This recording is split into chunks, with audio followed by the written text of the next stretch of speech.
আসসালামু আলাইকুম প্রিয় বিনিয়োগকারী ভাইরা, আশা করি সকলে ভালো আছেন। গতকালকের মার্কেটে কিন্তু সারাদিন কিন্তু ভালো একটা পজিশনে ছিল। এর মধ্যে কিন্তু কিছু সময় আমরা দেখেছি যে নেগেটিভ ছিল, তারপরে আবার পজিটিভে ক্লোজ দিতে সক্ষম হয়েছে। গতকালকে 130টি স্টক অ্যাডভান্স হয়েছে, ডিক্লাইন হয়েছে 196টি এবং আনচেঞ্জ হয়েছে 61টি। টোটাল ভলিউম হয়েছে 806 কোটি টাকা। ভলিউমটা কিন্তু যথেষ্ট পজিটিভ আছে। এটা যদি সামনের দিকে বাড়ে তবে আশা করি মার্কেট ভালোর দিকে যাবে। আর যুদ্ধ পরিস্থিতি যেহেতু ভালো আছে, নেগেটিভ নিউজ আছে মার্কেটে যুদ্ধ নিয়ে, সেক্ষেত্রে আশা করি আগামী দিনে মার্কেটটা ঘুরে যাবে আশা করি। যাই হোক, আজকে যে বিষয়টা নিয়ে কথা বলবো খুবই ইম্পর্টেন্ট। মার্কেটে আসলে স্মার্ট মানি কিভাবে প্লে করে, স্মার্ট মানি মার্কেট কিভাবে প্লে করে এবং আপনার কি করা উচিত। আর স্টক মার্কেটে থাকতে হলে অবশ্যই আপনার এই ভিডিওটা দেখা উচিত, ভিডিওটা অবশ্যই আপনার শোনা উচিত। আশা করি উপকৃত হবেন। তার আগে বলে নেই, যারা পেড গ্রুপে অ্যাড হইতে চান তারা অবশ্যই ইনবক্সে নক করবেন। এখন মূল আলোচনায় আসি। স্মার্ট মানিকে আপনি কখনো প্রতিযোগী ভাববেন না, আপনার বিপরীত ধর্মী শক্তিও ভাববেন না। আপনাকে অবশ্যই স্মার্ট মানির সাথে চলার অভ্যস্ত হতে হবে। স্মার্ট মানি কিন্তু মার্কেটের শত্রু না, তারা এখানে বিজনেস করতে আসছে, আপনিও বিজনেস করতে আসছেন। তারা হিউজ অ্যামাউন্ট কিন্তু ইনভেস্ট করেছে মার্কেটে। আপনি তাদের প্রতিদ্বন্দ্বী ভেবে আপনি যদি তাদের বিরুদ্ধাচরণ করেন বা তারা যেভাবে প্লে করতে চায় আপনি যদি তার বিপরীতমুখী চিন্তাভাবনা করেন, তবে আপনি 100% লুজার হবেন। কারণ একটা স্টক কখন কোন জায়গা থেকে শুরু করবে, কোথায় কারেকশন হবে, কোথায় যাবে, সব কিছু কিন্তু নিয়ন্ত্রণ করে স্মার্ট মানি। আমি একটা স্টকে 10 পয়সা প্রাইস আপ করতে পারবো না যদি স্মার্ট মানি না চায়। মার্কেটের প্রাইস আপ পুরোপুরি নির্ভর করে হচ্ছে স্মার্ট মানির উপরে। আর স্মার্ট মানি প্রতিনিয়ত আপনাকে বোকা বানাবে। তার সাথে কিন্তু তাদের এজেন্ট হিসেবে মার্কেটে কিন্তু বিভিন্ন গুজব, বিভিন্ন ভুল তথ্য, ইনফরমেশন এগুলা ছড়িয়ে দেওয়ার জন্য কিন্তু অসংখ্য এজেন্ট তারা নিয়োগ দিয়ে রেখেছে। যারা গুজবের পিছনে ছোটেন, দিন শেষে তারা আসলে গেনার না, লুজারই বেশিরভাগ ক্ষেত্রে হবেন। আর একটা স্টক 40% প্রাইস আপ হওয়ার পরে আপনি যদি ধরে রাখেন প্রত্যেকটা স্টক ওইভাবে প্লে হবে, এটা আপনার ভুল ধারণা। আসলে এটা দিয়ে আপনাদের আই ওয়াশ করা হয়, ইনভেস্টরদের আই ওয়াশ করা হয় একটা দুইটা স্টককে 40% 50% প্রাইস আপ করে।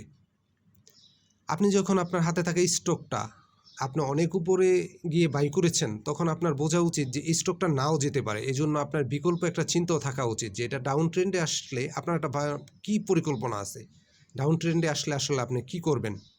আর স্টকটা এন্ট্রি নেওয়ার ক্ষেত্রেই আপনার একটা পরিকল্পনা অবশ্যই থাকা উচিত যে আসলে স্টকটাকে আমি কখন বাই করব, কখন অ্যাভারেজ করব, কখন স্টপ লস নিব, আর কোন লেভেলে আমি সেল করব। কিন্তু স্মার্ট মানি আপনাকে পদে পদে বোকা বানাবে। আপনি যখন অনেক উপরে যে একটা স্টকে এন্ট্রি নেবেন এবং বাজারে প্রতিনিয়ত মুখরোচক গল্পের কোনো শেষ নাই, এটা এই হচ্ছে, ওটা ওই হচ্ছে, আপনার চিন্তাভাবনা, আপনার নির্দিষ্ট চিন্তাভাবনার উপরে আপনার স্টকে এন্ট্রি নেওয়া উচিত। বাজারের গুজবের দিকে খেয়াল করলে আপনি অবশ্যই লুজার হতে বাধ্য। আর এই মার্কেটে সবাই কিন্তু প্রফিট করতে আসছে, সবাই আপনার কম বেশি প্রতিদ্বন্দ্বী। তবে আপনার যদি সঠিক জ্ঞান না থাকে সেক্ষেত্রে কিন্তু এখানে আপনি লাভবান হওয়ার পার্সেন্টেজ খুবই কম। আর আপনি একটা স্টক মন চাইলো যে আমার মন চেয়েছে আমি এটাকে এন্ট্রি নিলাম, দেখা যাক কী হয়। আসলে এই দেখা যাকের কোনো সুযোগ স্টক মার্কেটে নেই। আপনাকে যথেষ্ট পরিকল্পনা নিয়ে এবং চার্ট অ্যানালাইসিস করে এবং অতীত হিস্ট্রি সব কিছু বিবেচনা এবং এই স্টকটার সকল নিউজ সংগ্রহ করে তারপরে আপনার এন্ট্রি নেওয়া উচিত। আর একজন অ্যানালিস্টই পারে আপনাকে এ ধরনের নিউজের একটা সঠিক নিউজ দিতে এবং অ্যানালাইসিস করে দিতে। আপনি যদি পারেন সেটা হচ্ছে ভালো কথা, আপনি করে নিতে পারেন। তবে অবশ্যই আপনার পরিকল্পনা থাকা উচিত। মন চাইলো এন্ট্রি নিলাম, তার উপরে তো আপনি লাভবান হবেন না, বরঞ্চ লুজার হবেন। আর স্মার্ট মানি কিন্তু প্রতিনিয়ত তাদের কৌশল চেঞ্জ করে। আর স্টক মার্কেট কিন্তু মুখস্থ করার মতো কিছু না। আজকে যে প্ল্যানে চলতেছে আগামীকাল সেই পরিকল্পনা চলবে না। স্মার্ট মানি প্রতিনিয়ত তার পরিকল্পনা পরিবর্তন করবে, সেই সাথে সাথে আপনার এই চিন্তাধারারও পরিবর্তন করতে হবে যে আমি আগে একটা স্টক এই লেভেলে কিনেছিলাম, ওখানে সেল করেছি, কিন্তু পরবর্তী স্টকটা যে এরকম হবে বিষয়টা এমন না। এই জন্য তীক্ষ্ণ, একেবারে ক্ষিপ্র তীক্ষ্ণ দৃষ্টি আপনার প্রত্যেকটা যে স্টকটা আপনি এন্ট্রি নেবেন টার্গেটে রেখেছেন সেটার উপর রাখতে হবে, এবং প্রত্যেক সেকেন্ডের মুভমেন্ট আপনার খেয়াল করা উচিত আসলে স্মার্ট মানি স্টকটা নিয়ে কী করতে চাচ্ছে। সেই ক্ষেত্রে যদি আপনি এন্ট্রি নিতে পারেন এবং আপনার পরিকল্পনা থাকে, তবে আপনার প্রফিট গেইন করার পসিবিলিটি বহুলাংশে বেড়ে যাবে। আর গুজবে এটা এত পার্সেন্ট যাবে, এটা অততে যাবে, এই ধরনের চিন্তা আর এই ধরনের গুজব থেকে যদি আপনি এন্ট্রি নেন তবে আপনি সর্বশান্ত হবেন। আমার কাছে যত ধরনের পোর্টফোলিও এ পর্যন্ত আসছে, আমি যতগুলো দেখেছি তার মধ্যে একটা ভাইয়ের দেখেছিলাম যে 71% লুজার হয়েছে, এবং অ্যাভারেজে 40% লুজারের সংখ্যাই সবচেয়ে বেশি। এটার কারণ একটাই আমার কাছে মনে হয়েছে, পরিকল্পনাবিহীন স্টকে এন্ট্রি নেওয়া এবং মন গড়া যে আমি চাইলাম আর স্টকে এন্ট্রি নিলাম। আসলে বিষয়টা তো এমন না, আপনার পরিকল্পনা ছিল না বলে আপনার পোর্টফোলিও 40% আপনি লুজার হয়েছেন।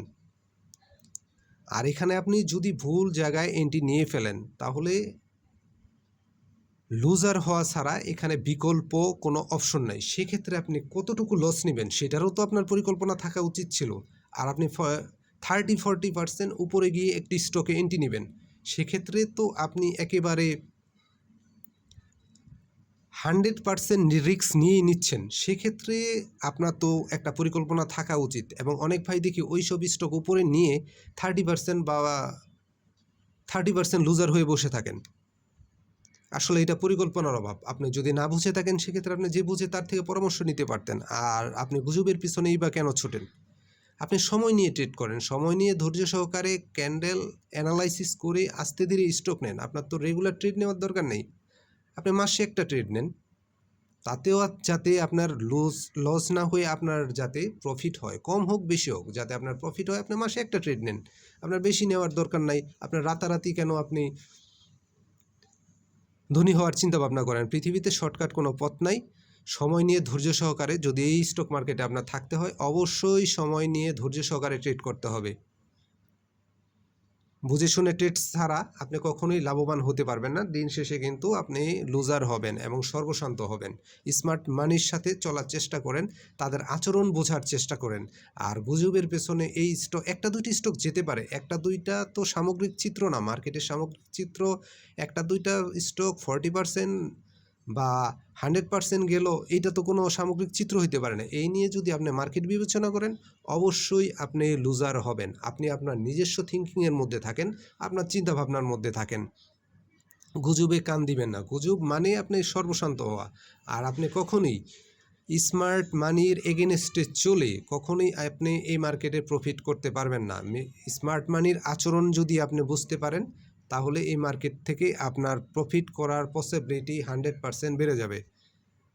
আর যদি গুজবের পেছনে ছোটেন সেক্ষেত্রে আপনি লুজার হবেন, এটারও 100% সিউরিটি আছে। গুজব দিয়ে পুঁজিবাজার চলে না। একটা যদি আপনি গুজবে লাভ করেন, 5টা আপনি লুজার হবেন, সেক্ষেত্রে অ্যাভারেজের রেজাল্ট কী দাঁড়ায়? অতএব বুঝে শুনে আপনার সঠিক জ্ঞান থাকা উচিত। সঠিক জ্ঞানের মাধ্যমে, সঠিক অ্যানালাইসিসের মাধ্যমে যদি আপনি সঠিক জায়গায় এন্ট্রি নিতে পারেন বুঝে শুনে, তবে কম বেশি প্রফিট হোক, আপনার কম হোক প্রফিট, তাতে কি আসে যায়? আপনার রাতারাতি কোটি কোটি টাকা ইনকাম করতে হবে তা তো না, সেটা সম্ভব না। সেক্ষেত্রে আপনি কম প্রফিট করেন, রিস্ক মুক্ত স্টকে এন্ট্রি নেন। প্রত্যেকটা স্টকেই ঝুঁকি থাকবে, বুঝে শুনে এন্ট্রি নেন, সেক্ষেত্রে আপনার প্রফিট গেইন করার পসিবিলিটি অনেকাংশে বেড়ে যাবে। যাই হোক, পরিশেষে বলবো, গুজবে কান দিবেন না, নিজের পুঁজিকে নিরাপদে রাখেন, নিজে বুঝে শুনে বাই সেল করেন। আর গুজব আপনাকে সর্বশান্ত করে ছাড়বে, এবং অতীতেও অনেকেই করেছে, ভবিষ্যতেও করবে, এবং বর্তমানেও অনেকের করতেছে।